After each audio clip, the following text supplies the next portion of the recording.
നെത്തോലി ഫ്രൈ ചെയ്താലോ? നെത്തോലി നല്ലപോലെ കഴുകി വൃത്തിയാക്കി എടുത്തിട്ട് മുളക് പൊടി, മഞ്ഞൾപ്പൊടി, ഉപ്പ്, പെരുമസാലപ്പൊടി, കുരുമുളക് പൊടി, കറിവേപ്പില ഇവയെല്ലാം കൂടെ ചേർത്ത് നല്ലതായിട്ട് ഇതിനെ പുരട്ടിയെടുക്കുക.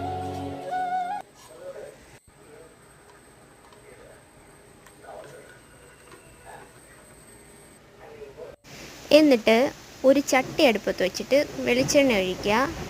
അതിലേക്ക് ഈ മീനിനെല്ലാം പറക്കിയിട്ട് ഫ്രൈ ചെയ്തെടുക്കുക. രാവിലെ കുഞ്ഞിനോട് പുട്ട് തരട്ടെയെന്ന് ഞാൻ ചോദിച്ചപ്പോൾ കുഞ്ഞ് പറഞ്ഞ അമ്മ എനിക്ക് പുട്ട് വേണ്ട, മൂമ്മിക്കുട്ടി ചോറ് മതിയെന്ന്. ഓടിപ്പോയി പെട്ടെന്ന് കുറച്ച് നെത്തോലി എടുത്തുകൊണ്ട് വന്ന് വൃത്തിയാക്കി ഷൂന്ന് വറക്കാൻ വെച്ചു. നല്ല മൂത്ത് വരുമ്പം ഒന്ന് തിരിച്ചിടണം. നല്ല ചൂട് ചോറ് അങ്ങോട്ട് എടുത്തിട്ട് അതിനകത്തോട്ട് വെച്ചിട്ട് സാപ്പിടണം. എന്നും എണ്ണ കഴിക്കുന്ന അത്ര നല്ലതൊന്നുമല്ല കേട്ടോ, വല്ലപ്പോഴും ഒക്കെ ആകാവൂ. ബൈ.